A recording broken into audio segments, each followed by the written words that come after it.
Greetings, tech enthusiasts and curious minds alike. Welcome to another PolyBitz podcast. On today's episode, we're going to talk about the Xenomorph banking Trojan.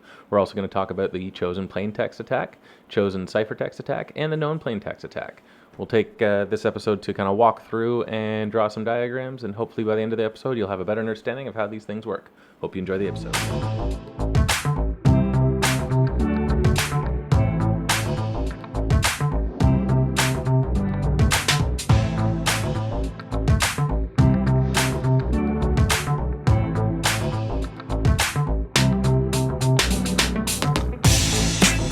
Alright, welcome back. So like I mentioned, we're going to be talking about the Xenomorph banking Trojan.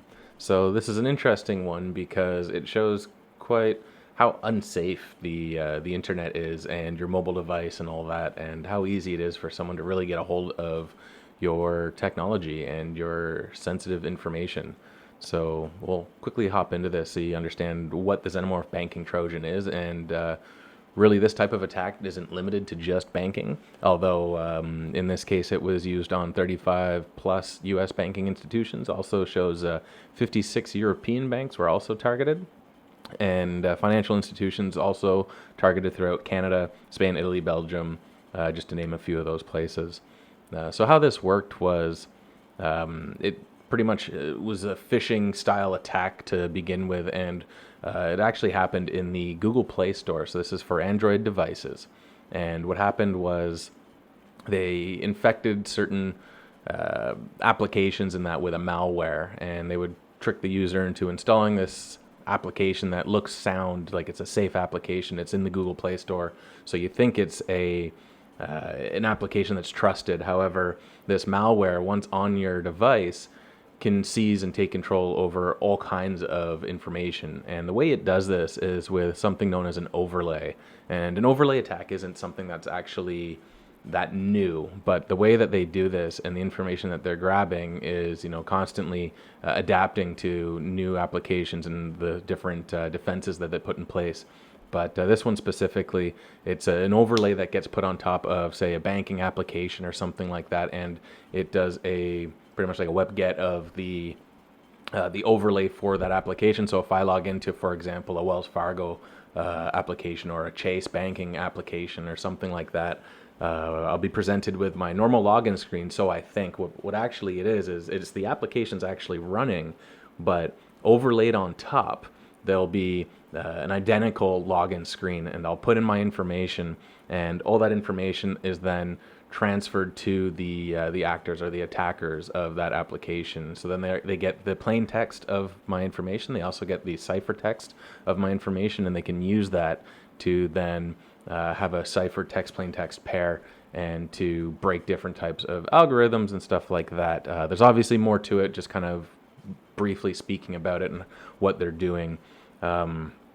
But let me just kind of go through this piece by piece. Okay, so we mentioned it adds the overlay mostly just to the financial institutions, but again, this can be used on any type of application you can think of, whether it be social media, whichever. An overlay is really not that difficult to create, but getting it onto a individual's device is where the difficulty comes into play. So that's why they use the Google Play Store, where it's not quite as regulated as, say, like the Apple Store and something like that. So these things can tend to get by untrusted users. And so this also infected crypto wallets. So that's an interesting thing. They're targeting crypto users as well. The malware makes use of something called the automatic transfer system, ATS. And this is quite interesting. So once they got access to your system, they can actually, in the background, start making transfers from your bank account and stuff like that through this system. And these transfers then go to an actor-owned account somewhere else in the world where that money gets transferred to. And then once it gets to that account, more or less, that money's now gone and in the hands of the attacker there, which is quite unfortunate.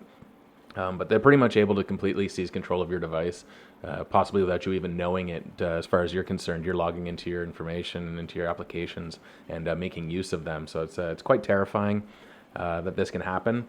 But it's good to be aware, and just don't really trust everything, but question everything. And try to really pay attention if something doesn't quite look right, maybe spelling's incorrect, the color looks a little bit different, anything like that. Just being aware of what's out there. Maybe it's safe to maybe not use it, check something else, try out the website on your computer instead if you notice something's a bit fishy, or just delete the app, download it again, different things like that. But it's really hard to tell. A lot of these overlays have a lot of time and effort put into them, so they are pretty much identical to what you're used to seeing. But yeah, so let's keep moving along here. So let's see, the type of information they're able to capture. They're able to capture your balance information, your credentials. They're able to initiate transactions. They can even get your MFA tokens from authorization apps, or authentication apps, sorry.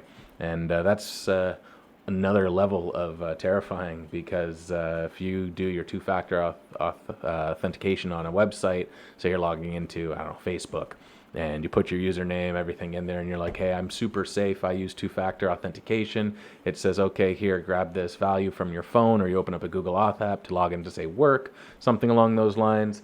They're able to get that information, and then if it's able to relay in the time frame needed, they can actually log in using your two-factor authentication as you. So now that two-factor, in a sense, has been broken. So you got to be careful and be aware of what's out there. So the focus of this attack, it's mainly, it says here, on Samsung, and I'm going to butcher the name of this, Xiaomi. I'm assuming that's an Asian or Chinese device manufacturer, but it's 50% of all Android devices are targeted in this, and it's quite interesting. So some of the things that you need to do on these devices, if the phone falls asleep, you put it in your pocket or it closes, then the attacker would not be able to get that information because the phone goes into a sleep mode. Quite brilliant on their end. What they managed to do is every time that phone is about to go to sleep based on some time frame, they actually send a push notification. That push notification then awakens that device to not sleep. And that way, when you put your phone in your pocket or something like that, or you set it down, you think it's going to go to sleep, the screen's going to shut off. Those push notifications are used to actually keep the device awake long enough for them to get the information they need. And from what I was able to find here, it was the Hadoken Security Group that was behind this. They're the creators of this this malware, and it's quite interesting. Again, kind of scary. Just how they're able to do it. The part that I found kind of interesting on this one is it says that they use an in-house encryption, an AES 256 based decryption is what they used. And this is kind of why I wanted to talk a bit about the known plaintext, chosen plaintext, and chosen ciphertext attacks, and where the cryptanalysis kind of comes into play here, and how you can use these at home at your own time just to kind of play around and learn how these work. There's a lot of math involved and statistics involved to actually make these work the way they need to, but knowing how they work is half the battle anyways. And like I mentioned in our previous video, the cryptanalysis it's a powerful tool when used correctly. Now, using it to try and break an AES 256 or anything like that on its own without knowing any ciphertext, plaintext, or anything along those lines, without knowing any of those, and all you know is the ciphertext, without knowing what it's come to, that cryptanalysis is almost impossible with current technology now, not going into quantum computing or anything like that, but using just your regular computer that you and I have at home at our disposal, even distributed systems, it's not going to be able to, I won't say it's not going to be able to, but it's very difficult to use cryptanalysis alone on ciphertext to make that connection between what the plaintext ciphertext would be. But once you have access to the plaintext, which plaintext, when I say that, that is the text as you see it written on my screen, anything like that, it's as you write it, so it's not encrypted. And then the ciphertext is the encrypted text. So when you have a pair, say you have a password, and the password is the word password, and then you see what that encrypts to on the other side, now you can use cryptanalysis to go between that. And the bigger set of data you have of those pairs, then the better the cryptanalysis is going to be able to run to break that down. And so if you know your plain text, and then you have the ciphertext, or if you just know the ciphertext and then you just know the plain text, there's different ways that this works and different attacks that you can do based on the information you have. But pretty much using these overlays, they're able to grab that information and then make use of it down the road, and they can build out an encryption without anyone actually knowing on the user side, and now relay information, get you or get a hold of all your ciphertext, decrypt it using that, like they mentioned here, the AES-256 based decryption. And so there's very, very smart people on the back end of this, and I guess it's a shame that they're on the hacking side, because if they were on the good side, a lot of really cool advancements could probably be made with that type of knowledge.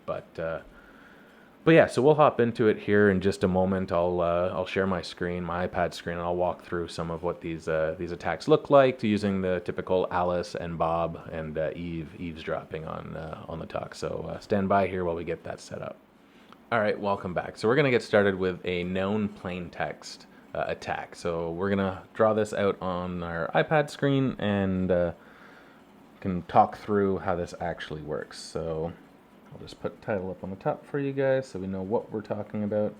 Known plaintext attack. We're going to use the typical Alice and Bob users here, and then Eve will be the eavesdropper to kind of use this example.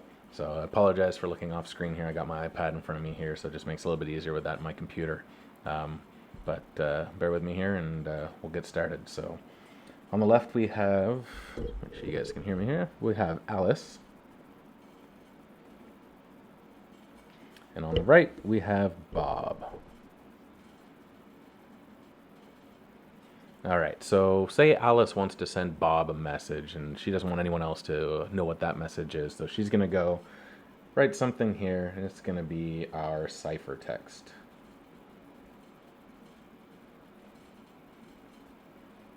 And just for demonstration purposes, or for the example, we're just going to use a single character. We're going to say that character is A. So we'll write that in blue. And A will represent our plain text. So that's the character that she wants to send Bob. But once it goes through the ciphertext here, it becomes, say, an ampersand. That's our encrypted information, our ciphertext. So this ciphertext is then sent across the wire. Wire meaning the internet or some medium. And the ciphertext then arrives over to Bob. And Bob, since he knows Alice, and they're trusted, he knows, or he uses the same encryption decryption, and he is able then to get that information back out of the ciphertext. And he's like, oh, I've received an A. Thank you, Alice, for the A. And that's the typical flow of information. Now, for the known plain text attack, this is where Eve comes into play. So we have a separate section here. Let me just zoom in a little bit. Make sure you guys can still see that. Awesome. Okay, so Eve comes into play, and she's going to listen in the middle here. So in the middle, she's going to get the same thing, the ciphertext.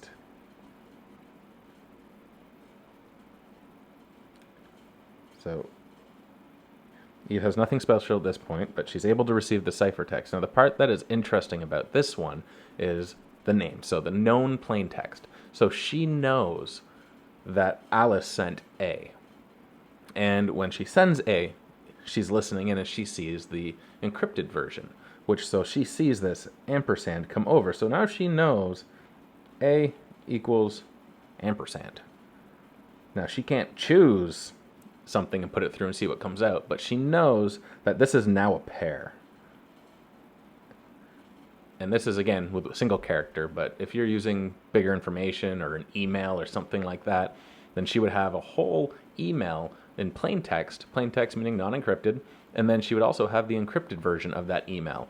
And then using that, you can feed this into those cryptanalysis tools that are out there to try and make the correlation between the two. Now, this is a lot easier to do when you have both sides of it. You have a known pair, because this allows you to build that kind of correlation between the two and use the actual statistics of things to determine what relates to what in that algorithm. So it's a lot easier to break down the algorithm when you have that known pair. Now, you don't get to choose the information, so if you have an unknown area or something like that, you're not going to be able to be like, okay, I want to check this or figure this out, what this is to help. You're just going to have to keep listening and wait and see what you build up. So it's a bit more time consuming because you might not get what you need. But how this works here, so the ciphertext comes in, it's analyzed through the cryptanalysis tool, And then that cryptanalysis tool is going to spit out the plaintext.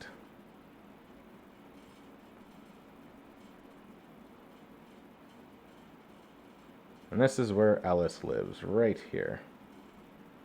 And so this is all her domain. So she's able to listen in and get all of this information now. She builds up this bank of pairs, and she uses those pairs to constantly feed into her cryptanalysis tool. The more information she gets, the better it's going to be, and the more accurate at breaking that tool. So now, when information goes across there, any encrypted information, without listening to it anymore, she's going to be able to break that encryption and see all plain text going through. So that's, bank account, social security number, all kinds of information that she's not putting into the device but gets sent through the device. That's all going to be now access to Eve, and she can do what she wants with that information. So that's the known plain text attack. Next, we'll hop into the chosen plain text attack. All right, so we're going to get started on the chosen plain text attack. Now, the chosen plain text attack is kind of similar to the known plain text attack, except for now Eve has the ability to choose what information goes into that encryption algorithm before she was unable to do that. She could observe and see what was put in and get the output, so then she'd have her pairs, but here you're actually able to input whatever information or text you want into that encryption algorithm and observe what comes out. And so by doing that, you have a lot more power over analyzing how that encryption algorithm works and determining what may be the key inside. And once you have that figured out, you have broken the algorithm and you have free reign pretty much of the entire information coming on that system. So this is a much better way of doing things if you're able to. So this is when someone, say, has complete access to your device. So in the Xenomorph attacks like we were talking about, that malware, they were able to completely gain control of that device. So this is something that could possibly happen on their devices, and quite scary to be true. But yeah, let's hop into it here and see how a chosen plain text attack actually works. So we're going to start off, same kind of scenario. We have Alice on the left, and we have Bob on the right. And sorry, I have hair on my screen. And Alice is going to, again, send some ciphertext to Bob. That ciphertext goes over here. Ciphertext. And Bob receives that ciphertext, and he gets it in plain. So the information's going back and forth. Again, we can use the same A comes in, A comes out. Let's say the encrypted data, I'll just say ampersand again. Same thing, becomes an ampersand. Flow of data goes across. Now, the whole drawing's very similar again, so we'll have Eve listening here. She gets the ciphertext. Ciphertext comes in. There's an analysis. So here's the cryptanalysis here. We'll just say, yeah.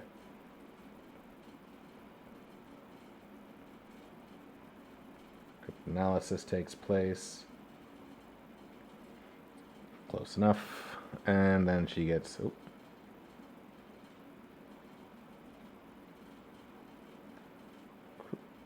cryptanalysis, close enough. All right. And then she gets her plain text. Now, where this is a little bit different, let me just say Alice here. This is what we had in the previous one, or not Alice, Eve, sorry. Don't want Alice listening to herself. All right, so instead we have Eve. Did I have Alice in the last one? I did too, look at that. Eve. Not that that matters, but we'll go back here. All right, so this is Eve. Eve has this whole section here again. Hopefully that's thick enough that you guys can see the box. Yeah, okay, cool. All right, so Eve is here, but now Eve also has been able to gain access to Alice's device. So not only is Eve here, but Eve also now exists. And I'll just put her right here. Eve, and let's go thinner here. We're just going to put a little box around Alice here. And we'll use that just to depict her device. So we'll say it's a mobile phone or something like that. And inside here, we have A, and we have ampersand. Now, this is just the one that she sent, so we know this. So this is no different than the last one. But Alice can now, or Alice, sorry, Eve. Eve can now go and say she wants to put something else. So she's going to go and say, okay, let's try B. Let's see what happens with B. It's going to be like, oh, we get an exclamation mark. All right, that's a new pair. And what Eve is going to do, she's going to build a full database of information. We'll just use this little cylinder as the database. And this database is full of pairs. Full of pairs. So these are the same pairs that we previously spoke about. So it's going to be these plain text, ciphertext pairs. And she's going to build up that database. Eve's going to do this. And then feed this back into her cryptanalysis tool. And now when you're able to add or choose that plain text and see what comes out of it, you're able to really determine the underlying functionality of the encryption algorithm. Now you can play around with this if you have cryptanalysis tools. I think some might come on Kali Linux. Don't hold me to it, but if it does, you can give this a try. Choose an older encryption algorithm just so you don't spend too much time trying to crack something that's very difficult to crack, and just to see how it works, I guess. But you can go in there, use like single DES or something like that. I think there was one that was Blowfish or something like that. But yeah, you can go in there and you can break these using cryptanalysis tools that are out there today quite quickly, and try it by feeding it these plain text ciphertext pairs. And just like you see in here, you can mimic this and try it out, or just try it on very basic ciphers as well, just to see how it works. But it really, feeding into these tools gives it what it needs to understand the underlying functionality of that encryption algorithm. And if there's pieces missing, well, you just go and feed it more data and observe the output. So it gives a lot more advantage to the attacker doing this method to be able to break those encryption algorithms. Again, once it's broken, then you have free reign of all that information again. So yeah, that's the chosen plain text attack. Now we're going to move over to the chosen ciphertext attack. So stand by as we hop over to that. All right, so this one, the chosen ciphertext attack, has the greatest probability of determining the underlying functionality of that encryption algorithm and determining what the secret key may be that allows the encryption algorithm to encrypt that data. So if you can figure out someone's private key or something like that again, then you have the key to all the information.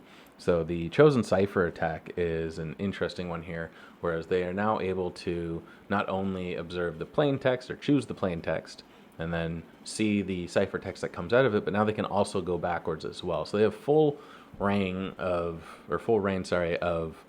the encryption algorithm without knowing how the internals of that algorithm work, but they can now choose an input, get the output, or choose an output and get the input. So choose your plain text, get your ciphertext, take a piece of ciphertext and get your plain text again.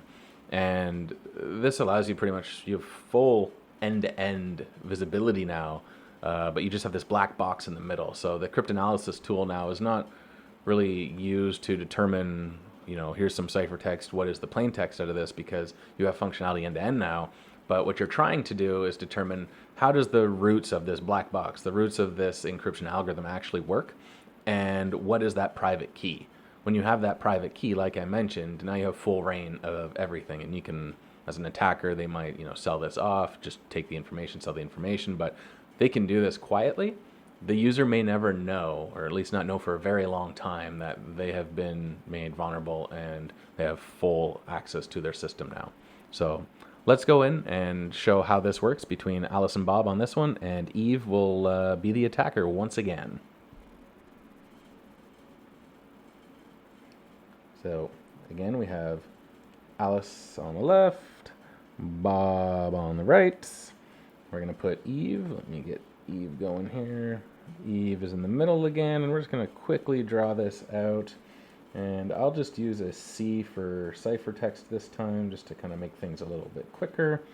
That's going to go across the line. Bob's going to receive this ciphertext. And there we go. Again, it doesn't really matter what the information is that's going to and from here, but we could say, A, B, C, whichever. But the big thing to note here is you get a piece of plain text. Well, I cannot spell.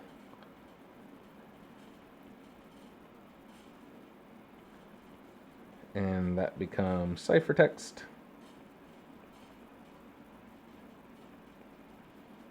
And then you go back to plain text. So all of this here, Eve now has access to. So Eve wants to put the word hello in there, encrypts it, sees what that looks like. Eve can take a piece of ciphertext that she doesn't know what it is, view the plain text, and build this huge map of everything. So you can now feed this into that cryptanalysis tool, really analyze that data, and through that, it'll start to determine, okay, what's the most probable key that is used to encrypt this data? How is this algorithm actually working? And really start to build out a picture for the attacker on how everything functions. And it's like a reverse engineering of that encryption algorithm, even if it's an in-house algorithm or anything like that, or it's AES or whatever. Using this method really gives them that advantage and a high probability of actually solving it. So again, these are ways to break encryption algorithms that otherwise would be impossible with today's technology. Again, leaving out quantum computing to actually break. Like an AES 256, the amount of time that would actually take to solve with a brute force is ridiculous, more than any of our lifetimes. So when you have a chosen ciphertext attack where you're able to decrypt and encrypt and have that full range end-to-end of that encryption algorithm without actually knowing how the algorithm itself works or that key, now with these cryptanalysis tools, it gives you that extra strength needed to actually figure that out. So it doesn't matter that it's an AES 256 anymore. Obviously, it makes it harder for the cryptanalysis tool, but it's not an infinite time frame anymore because you have, the to and froms and everything like that allows you to really pull it apart. But yeah, so we'll show here kind of what that looks like for Eve again. So again, very similar picture. You have your ciphertext that goes to your cryptanalysis. That's a terrible square. Let's redo that one. And then you get your plain text again. We'll just say PT for plain text. Now at this time, we're over on Alice's side, and Alice was doing the encryption. Now on Bob's side, we have the decryption. So we'll just say E and D. Eve has all of this, and now Eve's paying attention over to Bob and grabbing the ciphertext and plain text pairs. And again, you build up all this information in your database and pass that back to your cryptanalysis tool. Now, it's a very similar attack to the other ones that we've mentioned before, the chosen plain text and known plain text. Now, again, the difference being this whole chain here that Alice now has access to, just to give her that extra information to feed into her cryptanalysis tool to be able to break those encryption algorithms. And that's pretty much it for these ones. Their concept of them is pretty straightforward and basic in terms of types of attacks. They're not super complex, but the way that they get this information is where it's complicated. And the reason I chose these ones to talk about tonight is because of the Xenomorph banking Trojan. It uses similar versions of these types of attacks to make sense of the user's information, and that's the overlays that they put on top of these banking applications, and that allows them to get those ciphertext and plain text. And so they would have a known plain text or known ciphertext because they can listen to the network, they're seeing what they're putting in, and if they gain full access to the device, then they end up in one of the chosen ciphertext attacks situations where they can then put information in, encrypt that information, see what comes out of it, and back and forth, and they have that full end-to-end image now, and they can really figure out what those keys are on that person's device. And once they have that, then it's game over. So that's pretty much it for today's episode. I hope you guys enjoyed. If there's other attacks or anything like that you'd be interested in learning about, please let me know. Comment down below. Don't forget to like, subscribe, and turn on notifications. And stay tuned as we kind of stick to this cyber theme for a little bit here, as it seems like people are enjoying this. So we'll talk a bit about recent events throughout the week, and talk about how some of the basic attacks underlying technologies in that work, so that we can better understand how to keep ourselves safe. So hope you enjoyed, and have a great day.